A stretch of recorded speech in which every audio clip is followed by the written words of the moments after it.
தச்சு நம்ம வந்து திருப்பி எடுத்துக்க போகிறோம். இந்த மாதிரி ஒரு ஊசியை வச்சு குத்தி வச்சுக்கோங்க. நம்ம இது மேலே தான் தையல் போட போகிறோம். தையல் போட்டு திருப்பி எடுக்க போகிறோம்.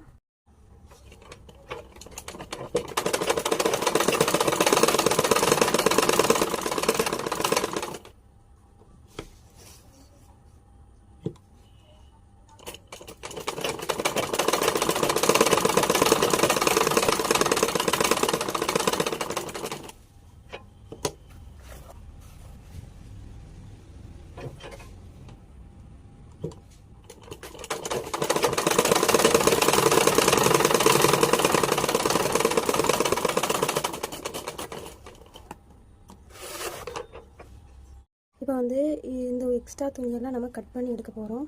கொஞ்சம் குட்டி குட்டியாக கட் பண்ணிக்கோங்க. இந்த மாதிரி கட் பண்ணிக்கோங்க. சுற்றி சின்ன சின்னதாக கட் பண்ணிக்கோங்க. அப்போ தான் மாற்றி திருப்பும்போது கரெக்டாக வரும்.